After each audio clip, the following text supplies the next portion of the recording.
Hello दोस्तों, स्वागत है आप सभी के अपने चैनल आर के एक्सपर्ट क्लासेस में।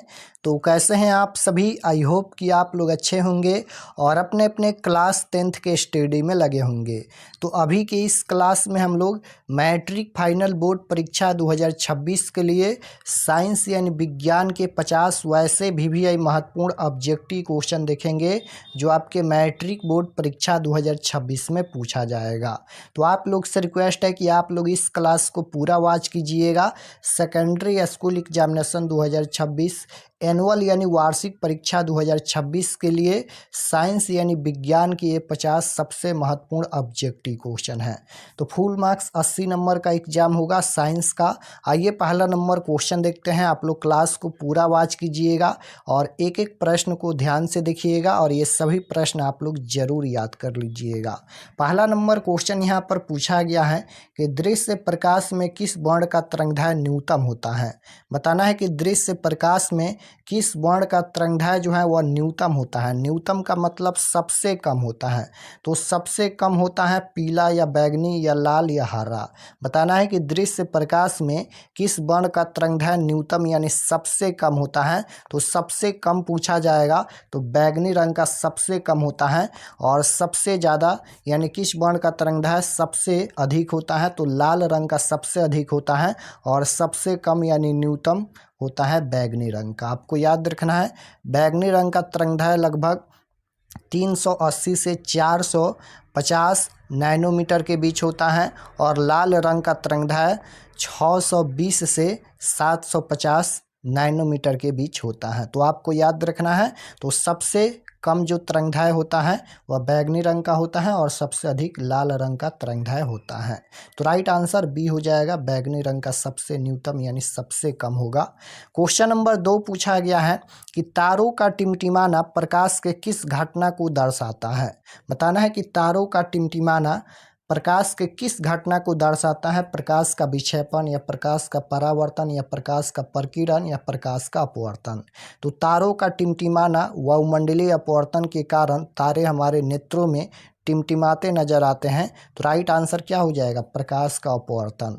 ऑप्शन नंबर डी बिल्कुल राइट आंसर हो जाएगा, प्रकाश के अपवर्तन। क्वेश्चन नंबर 3 पूछा गया है कि निम्नलिखित में किसमें प्रकाश की चाल सबसे अधिक होती है। तो सबसे अधिक पूछा गया है तो निर्वात में प्रकाश की चाल सबसे अधिक होती है। Right answer option number C हो जाएगा। क्वेश्चन नंबर 4 पूछा गया है कि प्रकाश के अपवर्तन के कितने नियम हैं। तो प्रकाश के अपवर्तन या प्रकाश के परावर्तन के 2 नियम होता है। ऑप्शन नंबर बी बिल्कुल राइट आंसर हो जाएगा। प्रकाश के अपवर्तन के कितने नियम हैं? 2 नियम हैं। क्वेश्चन नंबर 5 पूछा गया है कि जल विद्युत संयंत्र किस ऊर्जा को विद्युत ऊर्जा में रूपांतरित करता है। जल विद्युत संयंत्र किस ऊर्जा को जो है वह विद्युत ऊर्जा में रूपांतरित करता है। तो स्थित ऊर्जा को। ऑप्शन नंबर सी बिल्कुल राइट आंसर हो जाएगा, स्थित ऊर्जा। क्वेश्चन नंबर 6 पूछा गया है कि जलता हुआ मोमबत्ती बदलता है। तो जलता हुआ मोमबत्ती बदलता है विद्युत ऊर्जा को प्रकाश ऊर्जा में, एक गलत है। रासायनिक ऊर्जा को प्रकाश ऊर्जा में, यही सही है। Right answer option number B हो जाएगा। जलता हुआ मोमबत्ती बदलता है, रासायनिक ऊर्जा को जो है वह प्रकाश ऊर्जा में बदलता है। Right answer option number B हो जाएगा। क्वेश्चन नंबर 7 पूछा गया है। 7 नंबर क्वेश्चन है कि एक विद्युत सेल से धारा प्राप्त करने पर इसके सिरों के बीच विभवांतर का मान विद्युत वाहक बल की तुलना में हो जाता है। बताना है कि एक विद्युत सेल से धारा प्राप्त करने पर इसके सिरों के बीच विभवांतर का मान जो है वह विद्युत वाहक बल की तुलना में कम हो जाता है। आपको याद रखना है। ऑप्शन नंबर बी बिल्कुल राइट आंसर हो जाएगा। विद्युत वाहक बल की तुलना में कम हो जाता है। क्वेश्चन नंबर 8 पूछा गया है यहाँ पर कि प्रतिरोध का मान बढ़ाने के लिए प्रतिरोधकों को जोड़ा जाना चाहिए। समानांतर क्रम में, श्रेणी क्रम में या ए और बी दोनों या इनमें से कोई नहीं। बताना है कि प्रतिरोध का मान जो है वो बढ़ाने के लिए प्रतिरोधकों को जोड़ा जाना चाहिए। तो अगर प्रतिरोध का मान बढ़ाना है तो उसको जोड़ा जाना चाहिए श्रेणी क्रम में। Right answer option number B हो जाएगा, श्रेणी क्रम में जोड़ा जाना चाहिए। क्वेश्चन नंबर 9 पूछा गया है कि निम्नलिखित में किसका अपवर्तनांक अधिक है।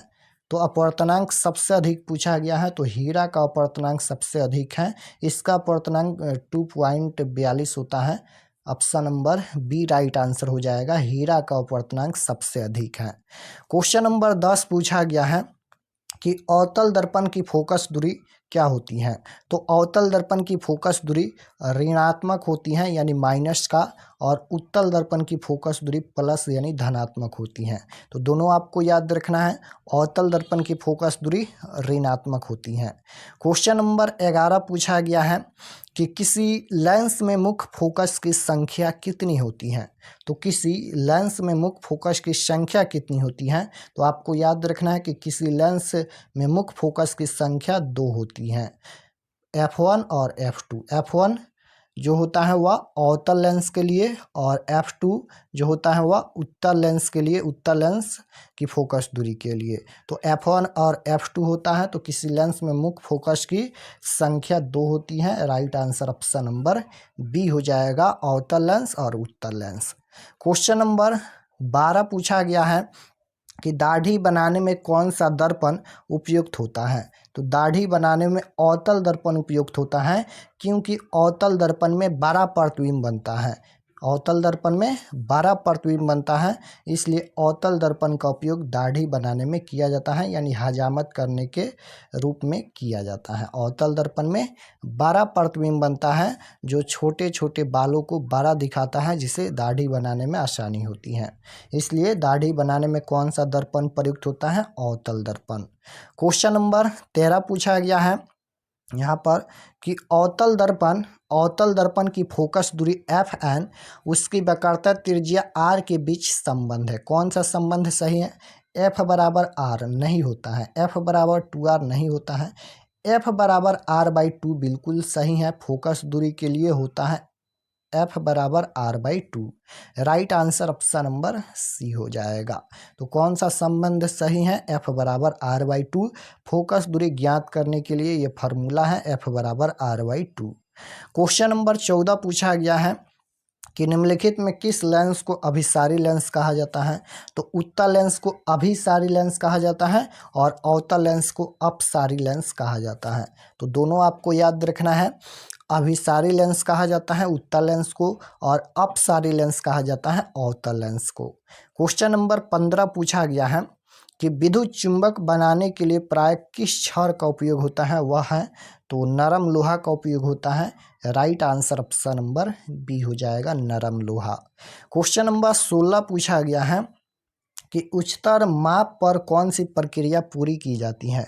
तो उच्चतर माप पर कौन सी प्रक्रिया पूरी की जाती है, तो नाभिकीय विखंडन, ऑप्शन नंबर ए बिल्कुल राइट आंसर हो जाएगा। क्वेश्चन नंबर 17 है, सौर ऊर्जा को सीधे विद्युत में बदलने वाली युक्ति कौन है। बताना है यहाँ पर कि सौर ऊर्जा को सीधे विद्युत में बदलने वाली युक्ति कौन है, तो सौर सेल है। Right answer option number B हो जाएगा, सौर सेल ही सौर ऊर्जा को सीधे विद्युत में बदलता है। Right answer option number B हो जाएगा। क्वेश्चन नंबर 18 पूछा गया है, 18 नंबर क्वेश्चन पूछा गया है कि पवन विद्युत जनित्र में पवन की चाल कम से कम कितनी होनी चाहिए। तो पवन विद्युत जनित्र में पवन की चाल कम से कम कितनी होनी चाहिए, तो 15 किलोमीटर प्रति घंटा। ऑप्शन नंबर बी बिल्कुल राइट आंसर हो जाएगा। क्वेश्चन नंबर 19 पूछा गया है कि सेल का विद्युत वाहक बल है, सेल का विद्युत वाहक बल है सेल द्वारा इकाई आवेश पर लगाया गया बल। ऑप्शन नंबर ए बिल्कुल राइट आंसर हो जाएगा, सेल का विद्युत वाहक बल है सेल द्वारा इकाई आवेश पर लगाया गया बल। ऑप्शन नंबर ए बिल्कुल राइट आंसर होगा। क्वेश्चन नंबर 20 पूछा गया है कि घरेलू परिपथ में मुख्य रूप से किसकी आपूर्ति होती है। तो घरेलू परिपथ में प्रतिवर्ती धारा यानी डीसी धारा होती है। ऑप्शन नंबर ए बिल्कुल राइट आंसर हो जाएगा, प्रतिवर्ती धारा। क्वेश्चन नंबर यहाँ पर 21 पूछा गया है कि बाण विक्षेपण असंभव है।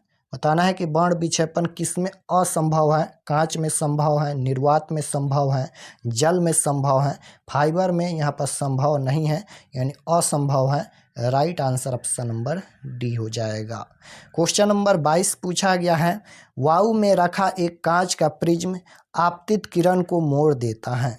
वायु में रखा एक कांच का प्रिज्म आपतित किरण को मोड़ देता है, तो आधार की ओर मोड़ देता है। Right answer option number D हो जाएगा। क्वेश्चन नंबर 23 पूछा गया है, यहाँ पर ये अभिक्रिया दिया गया है, बताना है कि यह किस प्रकार की अभिक्रिया है। तो यहाँ पर ये उपचयन अभिक्रिया है। ऑप्शन नंबर डी बिल्कुल राइट आंसर हो जाएगा। क्वेश्चन नंबर 24 है कि खाने वाला सोडा का रासायनिक सूत्र क्या है। तो खाने वाला सोडा का रासायनिक सूत्र पूछा गया है, तो NaHCO3 होता है। Right answer option number A हो जाएगा। तो ये तो हो गया खाने वाला सोडा का रासायनिक सूत्र NaHCO3। अगर पूछ दिया जाए कि खाने वाला सोडा का रासायनिक नाम क्या है, तो आपको याद रखना है कि रासायनिक नाम इसका होता है sodium bicarbonate. Right answer A हो जाएगा। सोडियम बाइकार्बोनेट इसका रासायनिक नाम होता है और रासायनिक सूत्र होता है NaHCO3। क्वेश्चन नंबर 25 पूछा गया है कि कमरे पर द्रव अवस्था में रहने वाला धातु पूछा गया है कि कमरे पर द्रव अवस्था में रहने वाला धातु पारा होता है। Right answer option number B हो जाएगा। और कमरे पर द्रव अवस्था में रहने वाला अधातु पूछा जाएगा तो ब्रोमीन होता है। क्वेश्चन नंबर 26 है कि आवर्त सारणी के शून्य समूह का तत्व कौन है। तो हीलियम है। Right answer option number B हो जाएगा, He यानी हीलियम। क्वेश्चन नंबर 27 पूछा गया है कि सोडियम कार्बोनेट के जलीय विलयन में मेथिल ऑरेंज का विलयन मिलाने पर विलयन का रंग परिवर्तित होकर निम्नलिखित में कैसा हो जाता है। तो अगर सोडियम कार्बोनेट के जलीय विलयन में मेथिल ऑरेंज का विलयन मिलाया जाए तो उसका रंग हो जाएगा पीला। ऑप्शन नंबर ए बिल्कुल राइट आंसर। क्वेश्चन नंबर 28 पूछा गया है कि ग्लोबल वार्मिंग के लिए यानी ग्लोबल वार्मिंग के लिए उत्तरदायी गैस कौन है। तो CO2 यानी कार्बन डाइऑक्साइड होता है। ऑप्शन नंबर बी बिल्कुल राइट आंसर होगा। क्वेश्चन नंबर 29 है गंधक की परमाणु संख्या। तो गंधक की परमाणु संख्या 16 होता है। राइट आंसर डी हो जाएगा। क्वेश्चन नंबर 30 पूछा गया है कि अम्ल का जलीय विलयन विद्युत का संचालन करता है क्योंकि अम्ल जो है जल में आयनित होता है। Right answer option number A हो जाएगा। अम्ल का जलीय विलयन विद्युत का संचालन करता है क्योंकि अम्ल जो है जल में आयनित होता है। Option number A right answer. Question number 31 पूछा गया है कि अधिकतर धातुओं के ऑक्साइड होते हैं। तो धातुओं के ऑक्साइड क्षारीय होता है और यहाँ पर अधातु के ऑक्साइड अम्लीय होता है। तो दोनों आपको याद रखना है, धातु के ऑक्साइड क्षारीय होता है और अधातु के ऑक्साइड अम्लीय होता है। क्वेश्चन नंबर 32 पूछा गया है कि सोने में निम्नलिखित में कौन सी धातु मिलाकर मिश्र धातु तैयार की जाती है। तो राइट आंसर हो जाएगा copper. Option number A right answer हो जाएगा Cu। नेक्स्ट क्वेश्चन है सिलिकॉन क्या है।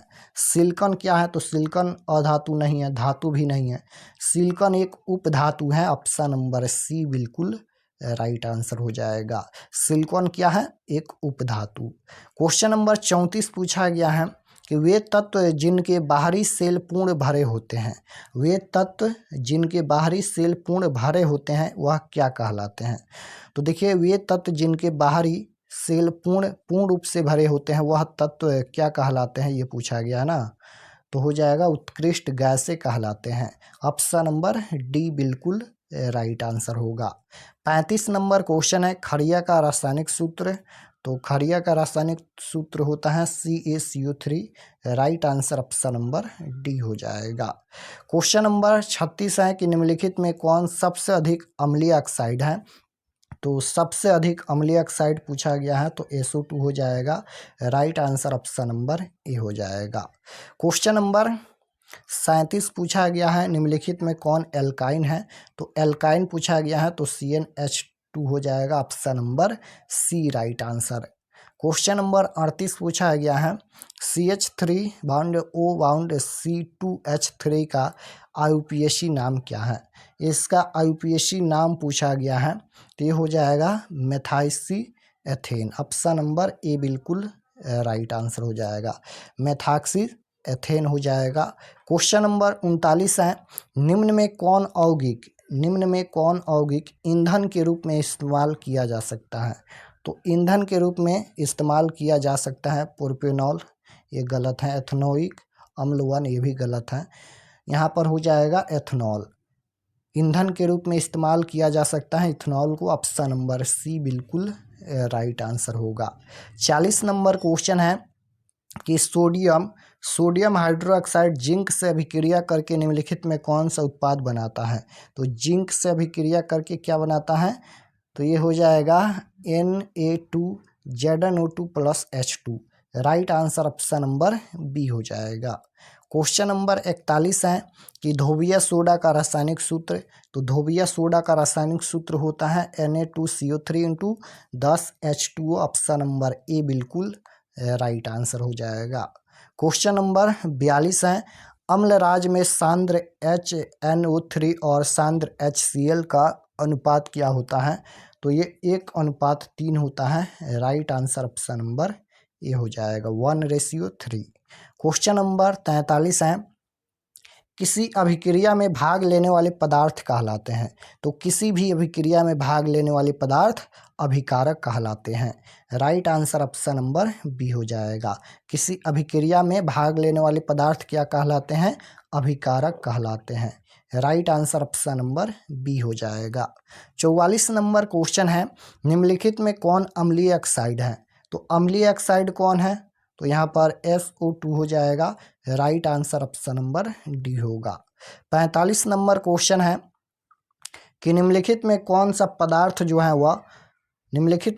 पदार्थ का जलीय घोल लाल लिटमस पत्र को नीला कर देता है?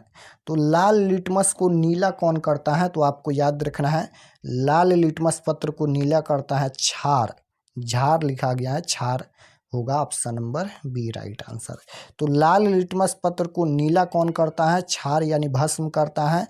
और नीले लिटमस पत्र को लाल कौन करता है? अम्ल करता है। अम्ल का पीएच मान 7 से कम होता है, क्षार का पीएच मान 7 से ज़्यादा होता है और उदासीन विलयन का पीएच मान 7 होता है। क्वेश्चन नंबर 46 है कि स्वस्थ शरीर का सामान्य पीएच मान कितना है? तो ये 7.0 से 7.8 तक होता है। ऑप्शन नंबर सी बिल्कुल राइट आंसर हो जाएगा। क्वेश्चन नंबर 47 पूछा गया है कि इथाइल अल्कोहल किस प्रकार के शोषण से बनता है? इथाइल अल्कोहल किस प्रकार के शोषण से बनता है? तो इथाइल अल्कोहल जो है वह अवायवीय शोषण से बनता है। Right answer option number B हो जाएगा। इथाइल अल्कोहल किस प्रकार के शोषण से बनता है? अवायवीय शोषण से बनता है। ऑप्शन नंबर बी बिल्कुल राइट आंसर होगा। क्वेश्चन नंबर 48 पूछा गया है, रक्त में उपस्थिति कौन सी कणिकाएं श्वसन गैसों की परिवहन में भाग लेती हैं? तो लाल रक्त कणिकाएं, याद रखना है, लाल रक्त कणिकाएं जिसे हम लोग RBC भी बोलते हैं, RBC। नेक्स्ट क्वेश्चन है, पादप अपशिष्ट जमा होते हैं तो ये होते हैं पत्तियों में भी, छाल में भी, कोशिकीय रिक्तियाओं में भी। तो राइट आंसर हो जाएगा इनमें से सभी में। 50 नंबर क्वेश्चन पूछा गया है कि मनुष्य की आहार नाल का कौन सा भाग किसी एंजाइम को प्रभावित नहीं करता है? तो ग्रास नली नहीं करता है। Right answer option number B हो जाएगा, ग्रास नली। तो यहाँ पर हम लोग साइंस के टोटल 50 महत्वपूर्ण ऑब्जेक्टिव क्वेश्चन देखे हैं। आप लोग कमेंट में बताइए कि आपका कितना प्रश्न सही हुआ।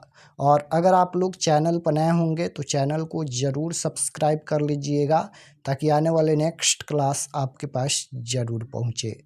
और इसका objective subjective question answer download करने के लिए गूगल पर जाइए, सर्च कीजिए RK एक्सपर्ट क्लासेस। आप लोग ऑब्जेक्टिव सब्जेक्टिव वहाँ से डाउनलोड कर सकते हैं। तो मिलते हैं नेक्स्ट क्लास में, तब तक अपने स्टडी कीजिए। आप सभी को धन्यवाद।